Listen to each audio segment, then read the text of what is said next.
Hello সবাইকে, আসসালামু আলাইকুম। বরাবরের মতো নিয়ে আসলাম নতুন একটা রেসিপি। যারা অল্প অল্প মশলায় ভালোবাসেন, মন চাচ্ছে না বেশি মশলা খেতে, ওরকম কিছু তরকারি রেসিপি। আর এটা আমি দিচ্ছি ডিম দিয়ে।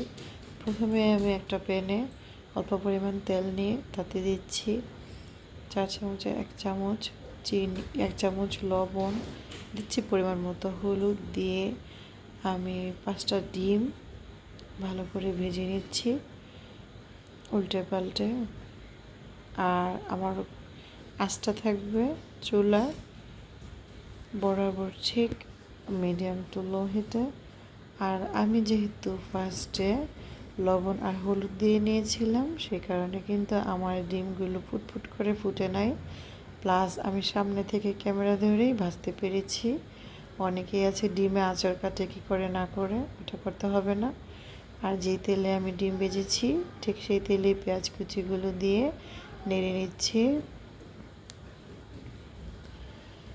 এমনভাবে নেড়ে নেব যেন পেঁয়াজের গায়ের কাঁচা গন্ধটা চলে যায় আর পেঁয়াজটা জাস্ট ব্রাউন কালার হয়, ঠিক অতটুকুই আমি ভেজে নেব। আর ওই পাশে আমি 4টা আলু কুচি করে নিয়েছিলাম, ধুয়ে নিয়েছি। এই আলু কুচিগুলো অ্যাড করে নিচ্ছি পেঁয়াজের সাথে। জাস্ট অল্প মশলায় মজাদার এই রান্নাটা হবে, বেশি গরম মশলার প্রয়োজন নেই। যেদিন ভালো লাগছে না অতিরিক্ত মশলার তরকারি খেতে, সেদিন এটা খেতে পারবেন। আমি এইখানেই এমনভাবে ভাজা ভাজা করে নিচ্ছি আলুটাকে যেন এইখানেই আমার আলুটা সিদ্ধ হয়ে যায়। পুরোপুরি তো আর সিদ্ধ হবে না, 50% সিদ্ধ হবে সেরকমই।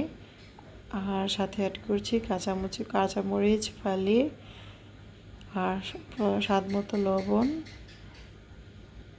দিয়ে ভালো করে নেড়ে নিচ্ছি। আর অ্যাড করব 4 চামচের 1 চামচ, 4 ভাগের 1 ভাগ চামচের হলুদ গুঁড়া অ্যাড করে ভালো করে নেড়ে নিচ্ছি। আর দেখাচ্ছি, দেখুন আমার এখানে 50% সিদ্ধ হয়ে গেছে আলু। আর অ্যাড করছি পরিমাণ মতো পানি। ঝোলটাকে আমি গাঢ় গাঢ় করে নেব, গায়ে গায়ে রেখে আমি সেই কারণে পানি দিলাম। এখন ঢাকনা দিয়ে ঢেকে দিচ্ছি। দেখুন 2 মিনিট পর আমার তরকারির এই অবস্থা, মানে প্রায় অনেকটাই ঝোল আঠালো হয়ে আসছে।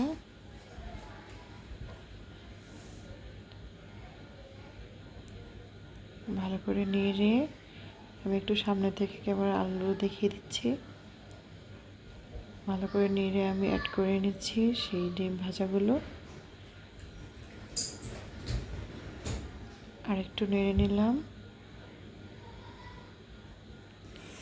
ডিমটাকে নেড়ে আবারও আমি ঢাকনা দিয়ে ঢেকে দেব 2 মিনিটের জন্য। আর চুলা আঁচটা কিন্তু এই পর্যায়ে হাই হিট করে দিয়েছি। আর ঢাকনা দিয়ে ঢেকে দেওয়ার আগে ধনে পাতাগুলো বড় করে ফালি করে দিয়ে দিলাম। দিয়ে এই তো দেখুন, মাশাআল্লাহ আমার তরকারির কালারটাই অন্যরকম লাগছে, তাই না? এবার আমি ঢাকনা দিয়ে ঢেকে দেব। আবারও 2 মিনিট পর দেখুন, মাশাআল্লাহ অনেক সুন্দর একটা ইয়াম্মি গ্রান ছড়ছে।